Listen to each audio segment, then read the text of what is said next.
देखिए वर्गमूल सीख रहे हैं हम लोग। वर्गमूल सीखने के लिए सबसे पहले हमको स्क्वायर जाना ज़रूरी है, कम से कम 10 तक।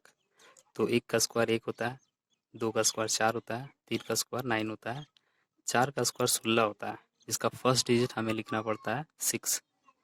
5 का स्क्वायर 25 होता है, इसका फर्स्ट डिजिट 5 हो गया। 6 का स्क्वायर 36 हो गया, इसका फर्स्ट डिजिट 6 से लिखेंगे।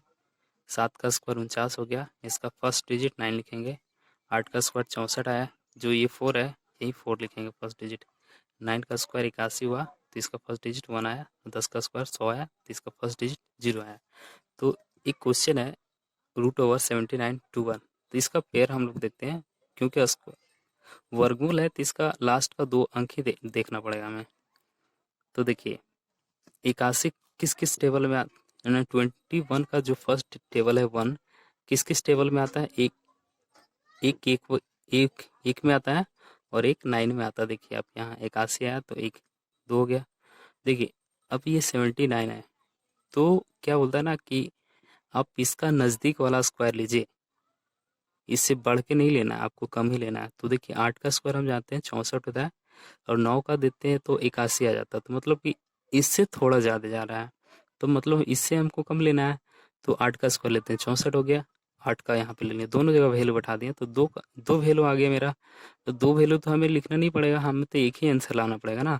तो देखिए 8 का स्क्वायर यहाँ पे देखिए 8 का स्क्वायर देखते हैं 64 आता है, 64 हो गया। और ये यहाँ एक बड़ा लेते हैं, 8 एक 9 लेते हैं, 9 का स्क्वायर करते हैं, तो ये हो गया आपका 81 कुछ।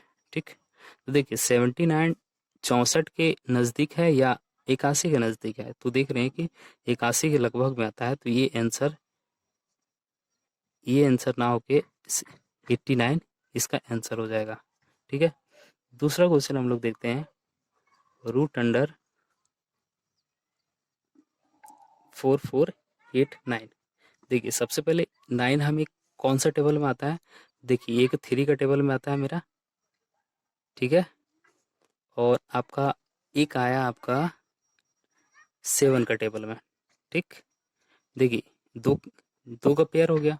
अब 44 किस में आता है, कौन सा टेबल में लेना है, तो 6 का स्क्वायर लेते हैं 36 हो गया। 7 का 49 मतलब इससे कम लेना है हमको, तो 6 लेते हैं दोनों जगह। ठीक है, देखिए यहाँ पे देखिए 6 है ना, तो इससे 6 का स्क्वायर कर दिया 36, और ये है 6 है, एक बढ़ाकर 7 का स्क्वायर 49 कर दीजिए। तो देखिए ये दोनों में नज़दीक 44 किस में आ रहा है, तो देखिए यहाँ पे 36 लेते हैं तो हमें लगभग 8 के नज़दीक आना पड़ेगा, लेकिन यहाँ पे देते हैं तो यहाँ 5 का लगभग जो सबसे कम लोवेस्ट नंबर आता है उसी को हम वैल्यू लेते हैं। तो ये आपका आएगा आंसर 67। ठीक है, तीसरा क्वेश्चन देखिए आप हमको, ये 12 हो गया 544। ठीक है, तो इसमें 2 डिजिट देखते हैं क्योंकि वर्गमूल बना रहे हैं, तो देखिए 2 डिजिट का पेयर बनता है, उसके बाद जो भी जितना रहता है और रहने दीजिए आप हमको।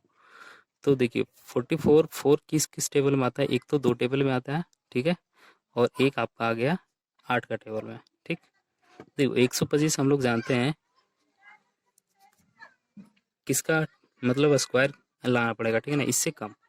तो देखते हैं 10 का स्क्वायर तो 100 हो जाता है, 11 का स्क्वायर 121 होता है, तो मतलब 121 लेना है आपको 11 का टेबल। ठीक है, दोनों जगह 112 118 आएगा, दोनों दो वैल्यू है आगे मेरे पास। तो यहाँ पे देखते हैं कि जो लास्ट का डिजिट है, लास्ट वाला, उसे आप स्क्वायर कीजिए। 121 आता है 11 का स्क्वायर, 11 है इसे एक बढ़कर मतलब 12 का स्क्वायर 144। ठीक है, तो ये दोनों के नज़दीक में 125 किसके नज़दीक में आ रहा है, तो देख रहे हैं कि 121 के नज़दीक में आ रहा है, 144 तो बहुत ज़्यादा आ रहा है, तो हम लिखेंगे इसका आंसर 112। ठीक है, चौथा एग्जाम्पल है आपका, बता रहे हैं